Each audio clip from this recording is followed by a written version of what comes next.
Soleil's push-up or the calf raise. So imagine you're at your desk, you're at work, you're at school, wherever, you've eaten something really high in carbs. Oh my God, you fucking ate something high in carbs? I'm pretty sure you have to go to jail. Actually, it's not, but this is the glucose goddess, and it's super ironic that she calls herself the glucose goddess when you would think that the person with that name would really like glucose, but she fucking hates it. Now, she does have a really interesting study to share with you here, but it's also kind of fucking crazy, so strap in.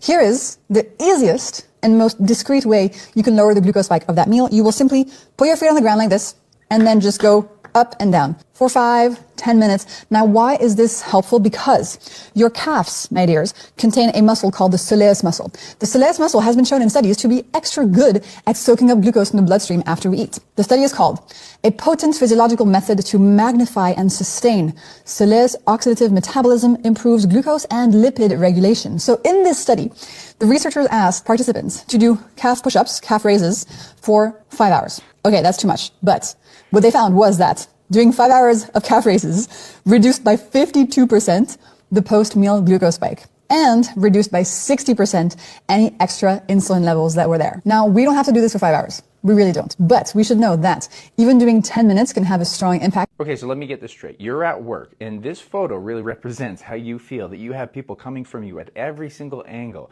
and you just happen to have something that had chocolate in it, might raise the blood sugar, and she wants you to instill the habit of getting those calves going despite all this hectic work going on. To me, that sounds like a pretty annoying habit that's going to be hard to focus on while you have other things to worry about that only has a slight impact on your blood sugar. And it doesn't really matter that much to have a blood sugar increase as long as you're considering total calories. In this randomized control trial, they saw no different in body weight change compared to a lower glycemic or a lower fat diet. She is always concerned around keeping the blood sugar down, always making food choices that are low glycemic and doing things to bring down that blood sugar, which can work for people but can be very restricting both on food choice and literally what you're physically going to need to do in a day. Even instead of worrying about doing calf push-ups at work, maybe we just analyze why you chose to have the food and looking at the whole picture. So maybe it was a piece of cake at work. Did you need to have that piece of cake? And if you did choose that and felt like it was an important time to celebrate a birthday with a coworker, how did the rest of your day go? Did it completely throw you off your plan because you feel like a failure because some people make you think high carb foods are bad? Or did you go right back to your plan? Because that's what matters in the long run.